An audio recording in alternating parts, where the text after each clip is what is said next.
حضرت ابو ہریرہ رضی اللہ تعالیٰ عنہ حدیث کے راوی ہیں، نبی اکرم نور مجسم صلی اللہ تعالیٰ علیہ وسلم نے بیان فرمایا، کریم فرمانے لگے اللہ تعالیٰ نے حضرت آدم کو اپنی صورت پہ پیدا فرمایا ہے، بخاری کے لفظ ہے، اس نے اپنے حسن کے جلوے آدم کے بیٹے کی صورت میں رکھ دیے، اس نے اپنے حسن کے جلوے جناب آدم کی صورت میں رکھے۔ لقد خلقنا الانسان فی احسن تقویم، انسان تجھے میں نے سب سے بہترین ساخت پہ پیدا کیا۔ آپ اندازہ کیجئے نا کتنا بڑا ہے ہاتھی اور کتنا لمبا چوڑا ہے اونٹ، اور کتنے خوفناک ہے درندے، اور کتنے خوبصورت ہے پہاڑ، کھیت، کھلیان۔ اللہ کی مخلوق میں شامل ہے جن، دیو، اور اس کی مخلوق میں شامل ہے فرشتے پاکیزہ۔ وَنَحْنُ نُسَبِّحُ بِحَمْدِكَ وَنُقَدِّسُ لَكَ، تسبیح پڑھنے والے، تہلیل پڑھنے والے، عبادت کرنے والے، یہ سب اس کی مخلوق میں شامل ہے۔ فرشتے بھی ہیں، جن بھی ہیں، اور بڑی مخلوقات ہیں، لیکن وہ کہتا ہے وَإِذْ قَالَ رَبُّكَ لِلْمَلَائِكَةِ إِنِّي جَاعِلٌ فِي الْأَرْضِ خَلِيفَةً، میں نے جب زمین میں اپنا نائب بنایا ہے تو میں نے جناب آدم اور اس کی اولاد کو اپنا نائب بنایا ہے۔ اللہ نے اپنی خلافت حضرت انسان کو عطا فرمائی۔ کائنات میں جو کچھ ہے یہ سارا انسان کے لیے۔ هو الذی خلق لکم ما فی الارض جمیعا، رب فرماتا ہے کائنات میں جو ہے سب تیرے لیے پیدا کیا۔ لقد خلقنا الانسان فی احسن تقویم، تجھے بنایا جو بڑا سونا ہے، تجھے بڑا بہترین ساخت پر۔ عیسیٰ بن موسیٰ ایک دفعہ نا اپنی بیوی سے کہنے لگے، اس زمانے میں نا عجیب ماحول تھا، لوگ طلاق کی قسمیں اٹھا لیتے تھے، تو اپنی بیوی سے کہنے لگے اگر تو چاند سے زیادہ خوبصورت نہ ہو تو تجھے 3 طلاقیں۔ بات پھیل گئی، نکل گئی، حالات بگڑ گئے، مفتیوں نے فتویٰ دے دیا کہ یہاں تو گمان ہونے لگ گیا ہے، معاملہ بگڑ گیا ہے، تم تو ہاتھ دھو بیٹھو گے ازدواجی رشتے سے۔ تو چلتے بات امام اعظم ابو حنیفہ کے شاگردوں تک پہنچی، تو اسی جماعت میں سے ایک خوبصورت نوجوان کھڑے ہوئے، کہنے لگے جا کے اس سے کہو کوئی طلاق نہیں ہوئی۔ کہا اس نے کہا چاند سے زیادہ خوبصورت نہ ہو تو 3 طلاقیں، تو کہا وہ چاند سے زیادہ ہی خوبصورت ہے۔ کہا تم نے دیکھی ہے؟ کہا نہیں۔ تو کہا پھر آپ نے کیسے کہہ دیا چاند سے زیادہ خوبصورت ہے؟ فرمایا میں نہیں کہہ رہا، اللہ کو قرآن کہہ رہا ہے، لقد خلقنا الانسان فی احسن تقویم، رب کہتا ہے میں نے انسان کو بہترین ساخت پر پیدا کیا ہے۔ تو جب سب سے سونا اس نے بنایا ہی انسان کو ہے تو پھر چاند سے بھی زیادہ ہی سونا بنایا ہے نا۔ لہٰذا یہاں حکم طلاق کا واقعہ نہیں ہوا۔ انسان کو اللہ تبارک و تعالیٰ نے عزتوں سے نوازا۔ وَلَقَدْ كَرَّمْنَا بَنِي آدم، ہم نے آدم کے بیٹے کو کرامت دی ہے، عزت دی، اس کے سر پر عزت کا تاج رکھا ہے، اور پھر ہم نے اسے پست ترین حالت کی طرف لوٹا دیا۔ یہ کیوں ہوا؟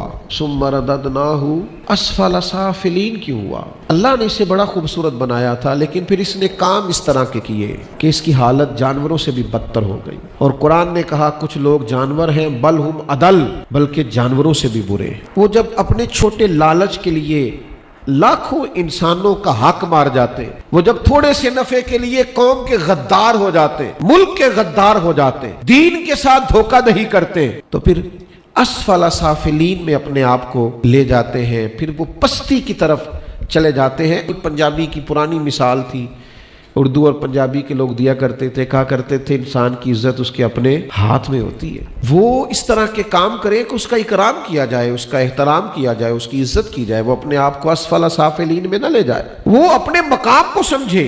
عالم سے یہ کہا گیا کہ تو جاہل کے منہ نہ لگ، وَإِذَا خَاطَبَهُمُ الْجَاهِلُونَ قَالُوا سَلَامًا، جب تیری جاہلوں سے گفتگو ہو تو انہیں سلام کر، چونکہ وہ تو جاہل ہے۔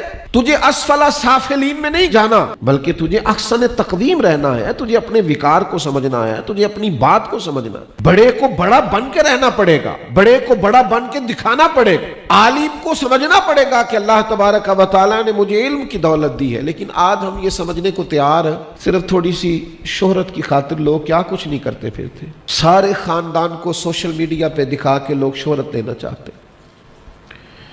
لوگ معاذ اللہ تعالیٰ ثم معاذ اللہ، ان کے چہروں پر داڑیاں ہیں، حضور کی سنت کا نور ہے، لیکن وہ میڈیا پر، سوشل میڈیا پر کچھ دیر کے لیے شہرت لینے کے لیے انہیں ناچنا بھی پڑتا ہے تو وہ ناچتے ہیں، وہ ہر وہ کام کرتے ہیں جس سے ان کی شہرت ہو جائے۔ اس کریم نے تجھے احسن تقویم بنایا ہے اور تو اسفل سافلین میں جا رہا ہے۔ لوگ روپیہ پیسہ کمانے کے لیے کس حد تک نہیں گر جاتے۔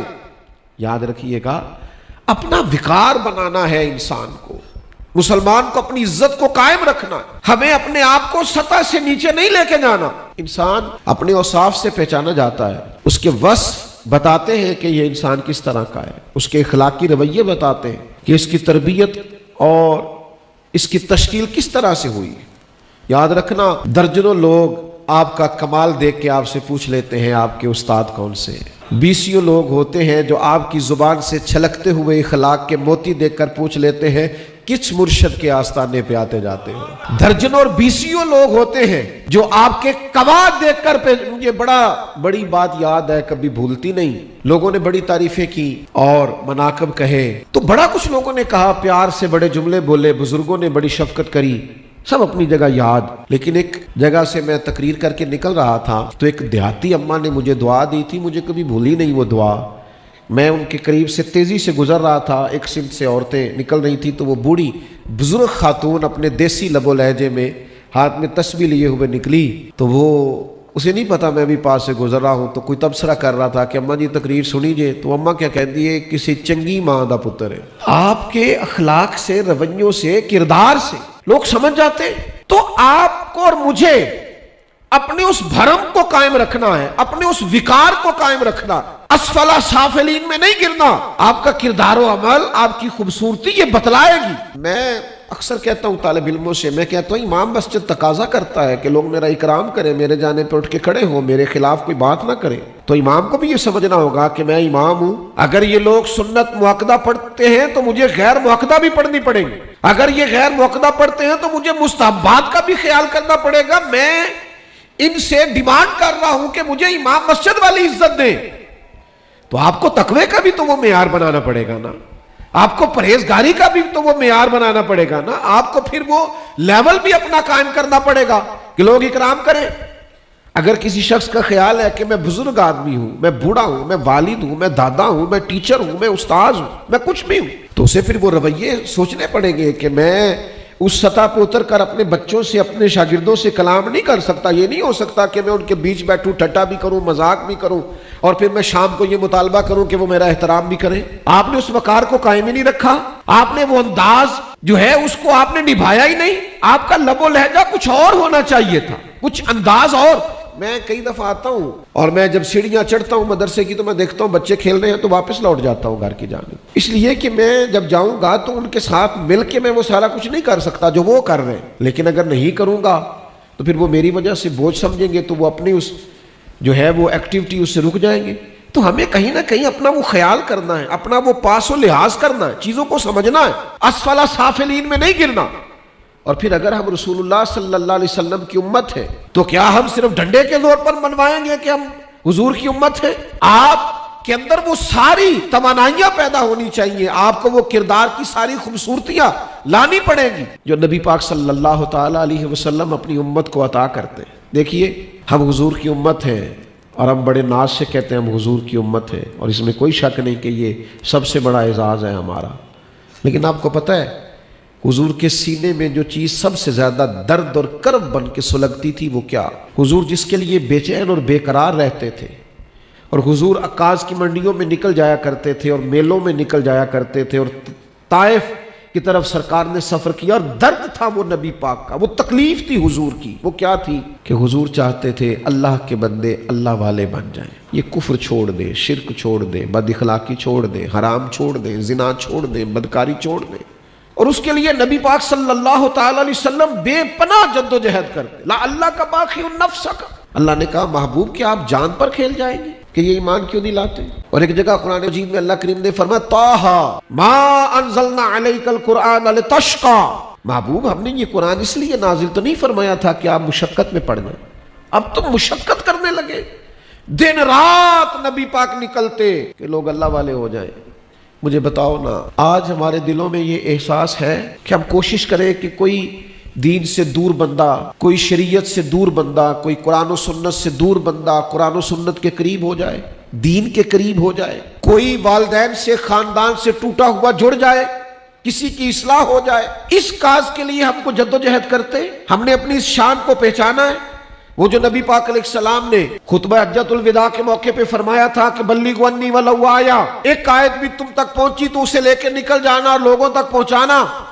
پتہ نہیں تھا تمام صحابہ کو کہ مدینہ شریف میں انتقال کرنے کی بڑی فضیلت ہے، لیکن وہ تو نکل گئے، دور دراز مزارات بنے ان کے، انہوں نے تو دین پھیلایا۔ لیکن آج دین پھیلانے کا درد نہیں ہے سینوں میں۔ آج اگر کوئی سٹیج پر چڑھ کے تقریر بھی کرتا ہے تو وہ مجمع پر اپنی دھاک بٹھانا چاہتا ہے، وہ اپنی خطابت کے جوہر دکھانا چاہتا ہے، وہ محفلوں کو لوٹنا چاہتا ہے، وہ الفاظ کے زیر و بم سے لوگوں کے جذبات کے ساتھ کھیل کر شہرت کی بلندیوں کو پانا چاہتا ہے۔ لوگ اپنی تقریر کے زور پر اپنا ذاتی قد اونچا کرنا چاہتے ہیں۔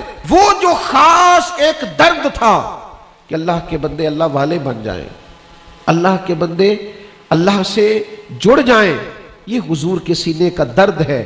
امت کو اس کے لیے کام کرنا، امت کو اس کے لیے جدوجہد کرنی ہے۔ میں کیسے آپ کو بتاؤں کہ مسلمانوں کو بنیادی عقائد تک کا نہیں پتا، بنیادی ضروریات سے آگاہ نہیں ہے۔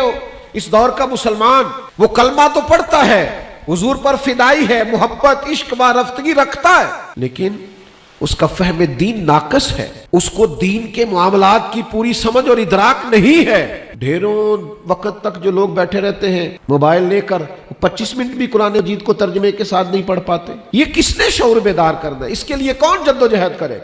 اس کے لیے کون میدان میں نکلے گا؟ کون صبح سے شام تک کوشش کرے گا؟ خدا را، ہم اگر احسن تقویم والے معیار پہ رہنا چاہتے ہیں تو ہمیں سوسائٹی کے اندر وہ ماحول پیدا کرنا ہے جس سے لوگ اصلاح پذیر ہوں، جس سے لوگ دین کی طرف راغب ہوں۔ عبداللہ ابن مسعود رضی اللہ تعالیٰ گزر رہے تھے تو ایک نوجوان بڑے سریلے آواز میں گانا گنگنا رہا تھا، تو ٹھہر گئے صحابی رسول اور ایک ٹھنڈی آہ بھری اور درد سے کہنے لگے کتنی سونی آواز ہے، کاش یہ قرآن پاک کی تلاوت کرتا، اس خوبصورت اور مدھ بھری آواز سے یہ اللہ کی کتاب پڑھتا۔ قربان جائیں، کوئی قبولیت کی گھڑیاں تھی۔ وہ نوجوان حضرت عبداللہ ابن مسعود تو بات کر کے تشریف لے گئے، وہ نوجوان اندر سے نکلا تو کسی نے اس سے کہا آج پتہ کیا ہوا؟ اس نے کہا کیا ہوا؟ فرمایا جناب عبداللہ ابن مسعود یہاں سے گزرے، عظیم صحابی رسول، عظیم قاری قرآن، اور نبی پاک علیہ السلام نے فرمایا یہ عبداللہ ابن مسعود اسی طرح قرآن پڑھتے ہیں جس طرح مجھ پر نازل ہوا تھا۔ فرمایا وہ عظیم انسان آج یہاں سے گزرے اور تیری خوبصورت آواز سن کے انہوں نے کہا کاش تو قرآن پڑھتا۔ ان کی اس بات میں کتنا کو درد ہوگا، کتنی کو اس میں جاذبیت ہوگی، کتنا وہ کوڑے ہوں گے، کتنا شوق ہوگا اسے قاری بنانے کا۔ کہ حضرت ابن مسعود بات کر کے چلے گئے، اس نوجوان کو جب لوگوں نے بتایا کہ حضرت تیرے بارے میں یہ کہہ گئے ہیں، کہنے لگا سچ بتاؤ صحابی رسول نے میرے بارے میں یہ کہا ہے؟ انہوں نے میرے بارے میں یہ لفظ، ان کی مجھ پر نگاہ پڑ گئی ہے، انہوں نے میرے لیے یہ جملے مرتب کیے ہیں۔ کہا انہیں کو بتا سکتا ہے ان کا گھر کہاں ہے؟ کہا فلاں گلی کے فلاں چوک میں فلاں محلے میں، تو جا وہاں ان کا گھر ہے۔ پہنچ گیا، دروازے پہ دستک دی، سیدنا عبداللہ ابن مسعود باہر آئے، آپ کے قدموں سے لگ گیا، رونے لگا، فرمایا بیٹا کون ہو؟ کہنے لگا حضور وہی ہوں جس کی آواز سن کے آپ نے کہا نہیں تھا کاش قرآن پڑھتا، میں آ گیا ہوں، پڑھا دے مجھے قرآن پاک۔ اب میں قرآن تو میرے بھائی اس کے لیے تو کوئی جدوجہد ہی نہیں کرتا، اس کے لیے تو ہم کاوش ہی نہیں کرتے۔ تو حضور کے سینے کا یہ درد ہے کہ امت اپنا اعزاز سمجھے۔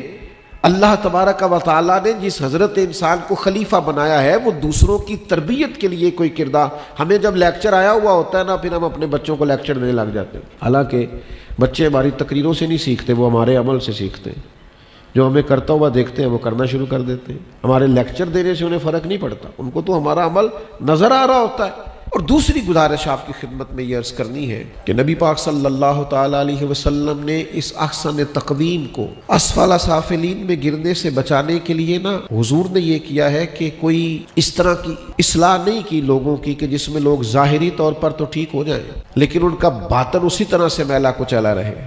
آج بھی کچھ لوگ ٹھیک ہیں، نیک ہیں، پرہیزگار ہیں، پر محفلوں کی حد تک، جب تک لوگ انہیں دیکھ رہے ہوتے ہیں اس حد تک وہ نیک ہیں، پرہیزگار ہیں، اور جب لوگوں سے وہ دور ہو جاتے ہیں، تنہائی انہیں ملتی ہے، پھر خطرناک صورتحال ہے۔ اور میں یہ بھی اچھی طرح جانتا ہوں کہ ایسے لوگ اپنے گناہوں سے تنگ بھی ہیں، تکلیف میں ہیں، وہ چاہتے ہیں کہ ہم صرف ظاہری نیک نہیں بننا چاہتے، ہم دل سے اللہ کے حضور حاضر ہونا چاہتے ہیں۔ نبی پاک علیہ السلام نے یہ کیا ہے کہ حضور نے نا لوگوں کے دلوں میں خشیت پیدا کی ہے۔ ایسا نہیں ہے کہ کیمرے کی آنکھ آپ کو دیکھ رہی ہے لہذا آپ محتاط رہیں، ایسا نہیں، بلکہ سرکار نے یہ کیا ہے کہ آپ کا رب آپ کو دیکھ رہا ہے اور اسے نہ اونگ آتی ہے نہ نیند آتی ہے، مالک دیکھ رہا۔ خشیت دل میں بیٹھ گئی، ان کا تزکیہ الفاظ کی حد تک نہیں تھا بلکہ ان لوگوں کا خیال یہ تھا کہ ہم سرخرو ہو کر اپنے رب کے حضور حاضر ہونا چاہتے ہیں۔ وہ چاہتے تھے کہ ہم پاک صاف ہو کر اللہ کی بارگاہ میں جائیں، جب ہم کریم رب کے حضور حاضر ہوں تو ہمارے ذمہ گناہ نہ ہو۔ اور یہ بات نبی پاک علیہ السلام نے ان کے باطن میں پیوست کر دی تھی۔ پھر انہیں مار کے منوانا نہیں پڑتا تھا کہ تم نے جرم کیا ہے۔ یہاں تو لوگ قانون سے بھاگتے ہیں نا، مجرم قانون سے بھاگتے ہیں، اور سرکار نے انسان کو اس کی انسانیت اس طرح یاد کرا دی، اس کا ضمیر اس طرح زندہ کر دیا کہ ایک شخصیت حضور کی بارگاہ میں کھڑی ہے اور عرض کرتے حضور مجھے پاک کر دے۔ کسی نے دیکھ نہیں لیا، کوئی مار کے منا کے نہیں لائے، معاذ اللہ کوئی گرفتار کر کے نہیں لایا، یہ آپ کو بخاری مسلم میں ملے گا، وہ خود حاضر ہوئے مجھے پاک کر دے۔ تو حضور نے فرمایا جاؤ، کیا بات کر رہے ہو؟ پھر آئے حضور پاک کر دے، پھر آئے حضور مجھے پاک کر دے۔ فرمایا کیا ہوا؟ حضور غلطی کر بیٹھا ہوں، مجھ سے ناپاکی سرزد ہو گئی۔ نبی پاک علیہ الصلوۃ والسلام نے فرمایا پتہ کرو دیوانہ تو نہیں ہے، مجنون تو نہیں؟ عرض کی حضور نہیں، قوا ٹھیک ہے۔ فرمایا اس کا کوئی منہ سونگ ہے، کوئی نشاور چیز تو نہیں کھا بیٹھا؟ کہ یا رسول اللہ نہیں، بالکل ٹھیک۔ پھر روئے کہ کریم مہربانی کرے، مجھ سے غلطی ہو گئی، مجھے پاک کر دے۔ اللہ کے حبیب علیہ السلام نے سزا کا اعلان کیا، لوگوں نے پتھر مارے، پھر ان کا انتقال ہوا۔ لوگ پریشان تھے، کوئی کہہ رہا تھا کہ یہ ہلاک ہو گیا، اتنا بڑا جرم کیا اور پھر اس پر حد جاری کی گئی، اسے سزا ملی، اور کچھ کہہ رہے تھے نہیں بخشش ہو گئی۔ اب لوگ دیکھ رہے تھے کہ محبوب ان کے بارے میں کچھ کہیں۔ اللہ کے رسول نے پتہ کیا فرمایا؟ حضور فرمانے لگے اس نے تو اتنی خوبصورت اور عظیم توبہ کی ہے کہ اگر اس کی توبہ ساری امت میں بانٹ دوں تو اللہ سب کی بخشش فرما دے گا۔ اس لیے کہ انہیں اپنے گناہ کا احساس ہوا، انہیں اپنی غلطی ان کے ضمیر نے انہیں جھنجھوڑ کر بتائی ہے، ان کے اندر ندامت پیدا ہوئی ہے۔ یہ بندوں کے سامنے اپنا معاملہ صاف نہیں کرنا چاہ رہے تھے، وہ اپنے رب سے اپنا تعلق ٹھیک رکھنا چاہ رہے تھے۔ وہ صرف اپنا منہ دھو کے اپنے چہرے سے مٹی نہیں اتارنا چاہ رہے تھے، وہ چاہ رہے تھے دل مزکی ہو، باطن صاف ہو، میرا تزکیہ اس طرح کا ہو کہ میرا رب مجھ سے راضی ہو۔ احساس پیدا ہو جاتا تھا کہ اللہ ناراض ہو گیا، مالک ناراض ہو گیا تو کیا بنے گا؟ یہ چیز حضور نے پیدا کر دی۔ آج ظاہری طور پر تقوی کے دعوے، پرہیزگاری کے دعوے، آپ مجھ سے ناراض نہ ہونا، لیکن بڑے حج، بڑے عمرے، بڑی پرہیزگاری کی باتیں اور بڑی ہماری تسبیحات، لیکن میں کیا کروں؟ کس طرح آپ کی خدمت میں یہ بات عرض کروں کہ بڑے دین کے دعوے کرنے والے اخلاقی کمزوریوں کا شکار، زبان سے انگارے برسانے والے لوگ، اور بڑے دعوے محبت کے کرنے والے اور بڑے کثرت سے حج و عمرے کرنے والے تکبر میں مبتلا، الا ماشاءاللہ، دوسروں کو حقیر جاننا، کمتر سمجھنا، یہ آپ کے حج نے آپ کو سکھایا، یہ آپ کے عمرے نے آپ کو سکھایا۔ اور پھر انداز یہ ہے کہ حقوق العباد ضائع کرنا اور معافی مانگنا تو اس طرح مانگنا کہ اگر کوئی غلطی ہو گئی ہو تو معاف کر دینا۔ پتہ نہیں ہے ہم سے غلطیاں کہاں ہوئی ہیں؟ ہم سے زیادہ کون آگاہ ہے کہ ہم نے کہاں خطا کی ہے؟ ہم سے زیادہ کون آگاہ ہے کہ کہاں بھول گئے، کہاں ماں باپ کی نافرمانی ہوئی، کہاں بہن بھائیوں کے حقوق ضائع ہوئے، کہاں بیوی بچوں کا پورے طرح خیال نہ رکھ پائے، کہاں پڑوسیوں کے ساتھ ہمیں پتہ ہوتا ہے، جان بوجھ کر جھوٹ بولتے ہیں اپنے آپ سے، اپنی ذات سے دھوکہ کرتے ہیں، سب خبر ہوتی ہے کہ میں نے اپنی ڈیوٹی کہاں صحیح طور پر سر انجام نہیں دی، میرے جو ذمہ داری تھی میں نے پوری ادا نہیں کی۔ مجھے یاد ہے اس ٹیچر کا خود لکھا ہوا مضمون، ایک ٹیچر کہتے ہیں میں نے اپنے شاگرد سے شکوہ کیا، میں نے کہا تو میرا احترام نہیں کرتا، تجھے شرم آنی چاہیے۔ تو اس نے کہا استاد صاحب میں ان لفظوں سے تو آپ سے گفتگو نہیں کر سکتا جو آپ نے میرے بارے میں ادا کیے ہیں، پر سچ بتائیے گا آپ کلاس میں پابندی سے پڑھاتے رہے ہیں؟ آپ جس چیز کی تنخواہ لیتے تھے، جس ذمہ داری، مجھ سے تو احترام کا مطالبہ ہے آپ کا، میں اپنی غلطی مانتا ہوں، پر یہ بتائیے جس مسند پر آپ بیٹھے تھے اور جو وعدہ اور جو عہد کر کے بیٹھے تھے وہ آپ نے پورا کیا؟ نہیں کرتے لوگ۔ ذمہ داریاں جو دی جاتی ہیں وہ ذمہ داریوں کا احساس نہیں کرتے، وہ ڈیوٹی نہیں کرتے۔ نتیجہ یہ ہے کہ اپنے لیے لوگ حقوق مانگتے، تو یاد رکھیے گا نبی پاک علیہ السلام نے وہ تزکیہ کیا ہے لوگوں کا کہ ضمیر بیدار کیے، باطن میں روشنی پیدا کی کہ تو صرف تھوڑی دیر لوگوں کے سامنے نیک ہونے کی اداکاری نہ کرے، بلکہ تیرا باطن اب سے رب سے جڑا ہوا ہو، تیرے اندر سے آواز اٹھے۔ گناہ ان کو تنگ کرتا، تڑپاتا، کہیں بھول جاتے تو انہیں درد ہوتا، کہیں خطا کر بیٹھتے تو وہ غلطی ان کی نیند لے جاتی۔ لیکن آج بڑے پاپ کر کے لوگ آرام کی نیند سوتے ہیں، بڑے جرم کر کے لوگ اس کے حق میں دلیلیں دیتے پھرتے ہیں۔ گواہیاں دیتے ہیں، کہتے ہیں نہیں ساری دنیا کرتی ہے، یہ تو رواج ہو گیا ہے، اب یہ بات جرم رہی نہیں، کہ ہم سب کو راضی کرنے کے چکر میں ہیں، سب کو خوش رکھنے کے چکر میں، اور تھک گئے ہیں لوگوں کو خوش کرتے کرتے۔ لیکن ایک ذرا سی غلطی ہوئی نہیں کہ لوگ تو کہتے او خو، تو شروع سے ہی ایسا ہے، ایک ذرا سی خطا ہوئی نہیں، ذرا سا کسی کے مفادات کو چوٹ پہنچی نہیں کہ لوگ پھینک دیتے۔ ہم اپنے اللہ کے ساتھ اپنا معاملہ درست نہیں کرتے، عمر بیت گئی لوگوں کو راضی رکھنے کی کوشش میں، لیکن ہم نے کبھی نہیں سوچا کہ کچھ ایسا کام ہو کہ رب رسول بھی ہم سے راضی ہو جائے۔ حقوق العباد کا خیال رکھیں اور باریک کر کے خیال رکھیں۔ قیامت کے دن رب کریم اپنے حق تو معاف کر دے گا، لیکن اگر بندوں کا حق ضائع کیا ہوا وہ جب تک بندہ معاف نہیں کرے گا اللہ بھی معاف نہیں کرے گا۔ حقوق العباد کے مسئلے میں ذرا تھوڑے سے نا خیال کریں۔